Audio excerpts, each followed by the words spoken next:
How's everybody doing? As we always start out, the content and the opinions of this show are only that of Rico Camacho and H&H Productions. So let's get this party started, shall we? I first want to talk today about this. And what is this? I know what you're thinking, but it's a demon. Yep, you heard that right. A demon, according to this woman. And to cleanse this demon, apparently, this is what you need. Excuse me. As the kids say, I'm a little bit unk.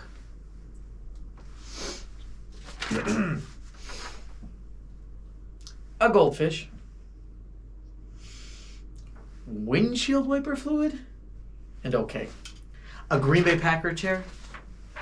Now, okay.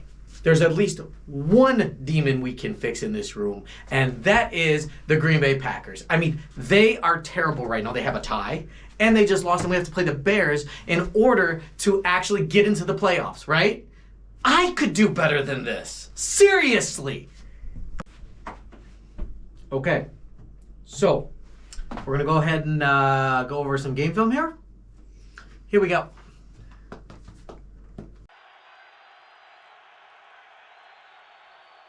That's snapped over the head. A present Maryland. A flag is down, and the ball's out of the back of the end zone. Number 48, you suck. Like, you suck. You are not good at this sport. Why are you on the field?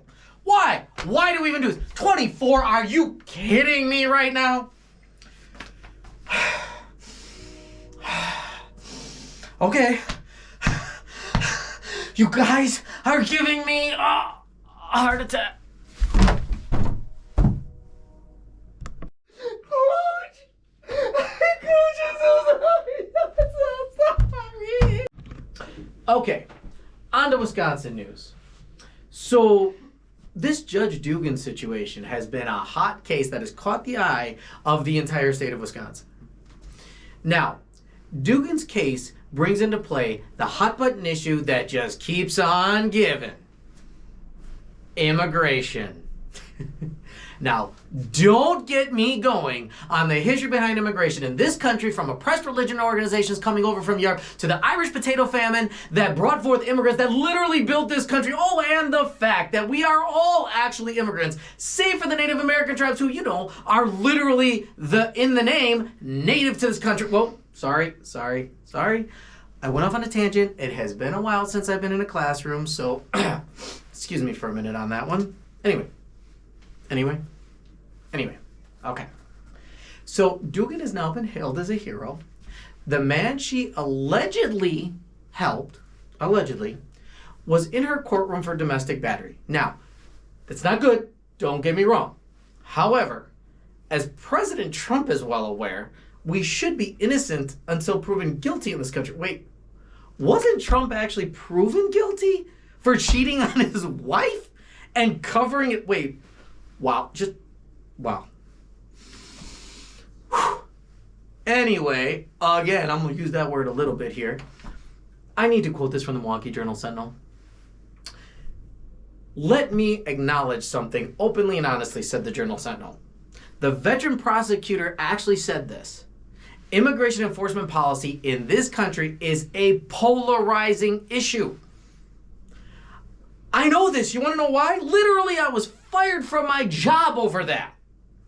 A post that ICE was in the area, and it turned out to be a private security company that worked, I don't know, shocking, for the Republican Party. Including they worked at the Republican National Convention. I had to even tongue twisted my words on that one because it's just so amazing how this works. Now, this is still an issue I deal with every day because, you know, I don't have a job. Now, this judge is on trial over immigration. And she aligns with the Catholic way. Why do I bring up the Catholic way? Let me tell you a secret.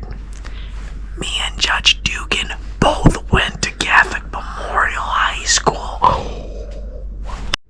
So here, since I got fired and everybody had this belief system on what they thought they knew about me, including Dan O'Malley, who said the dumb liberal alderman out of Waukesha.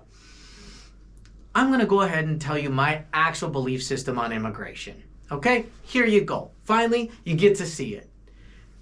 If you are a convicted violent felon, yes, there should be policies to send all immigrants, whether you're from Mexico, England, or Uzbekistan. It doesn't matter. This isn't a racial issue.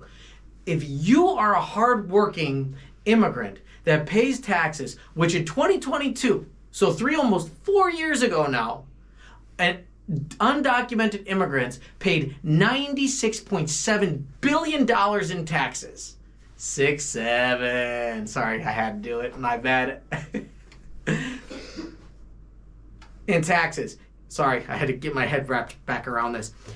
In the United States, which that number comes from the Institute on Taxation and Economic Policy.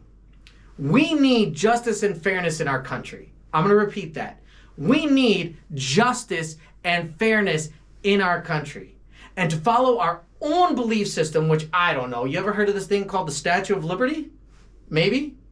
It said, give me your tired, your poor, your huddled masses, etc.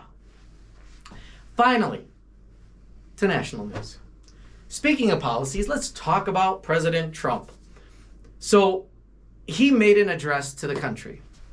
And I want to let you all know that we need to discuss something basic. Yes, people are hurting financially right now. I'm a single dad with 3 kids, and I have my kids 100% of the time. It is not easy. We live in a society today where it should be a 2-household income, but we have a very, very high divorce and single parent rate in this country. Okay? Now I'm speaking in generalities, but according to CNN, inflation spiked a couple years ago, and paychecks haven't had enough time to catch up. This is exactly what CNN says. The latest job reports are saying that workers are making more than $36 an hour, which, woohoo, yeah! Yay! Wait, was it celebration? I did a dance. I did a dance to that. But prices are up 3% annually. Our income isn't equaling what our inflation is going. The prices are going way too fast for what our income is. We need new economic policy. We need to work through ways to ease inflation to the point that people can actually afford to live, which again is why I'm running for state assembly. Vote for me for assembly. Because as I move into a different governmental position, I will be able to influence that policy, which I want to come up with as many different creative ways so you can be able to afford your life. Now, let's have some fun, shall we? Let's talk about marijuana. Yes. Trump is signing into an order to reclassify marijuana into a Schedule 3, which will allow for more research in its medical use. Again, celebration. That was a little cheesy and corny, my bad. But anyway, I am actually excited about it. However, this is my issue with it. It goes against what he originally said. And again, this is what he is king of. He is the king of contradictory statements. And I don't know what his MAGA supporters are going to say, because at first he said it should be the states. Leave it to the states. The states will decide. Now he's making a federal issue. So we're really struggling with this back and forth policy belief system that he actually renders. Okay? And so I hope he sticks to this one, because I am an advocate for the legalization of marijuana. Why? Because it will help us economically. As I just got done talking about the fiscal policy in which we are all struggling here in the United States due to inflation and due to our income not matching that. We really need something that can help, and marijuana can help lower the property taxes and other taxes that we have, because we can actually tax it at a higher rate due to, for example, alcohol and cigarettes. We can do that. And that would only benefit our country. So if he sticks to this one, I'm hoping this is a direction where we can actually start recreational use and we can legalize it. Well, I want to thank you all, and I'm Rico Camacho. Have a wonderful night.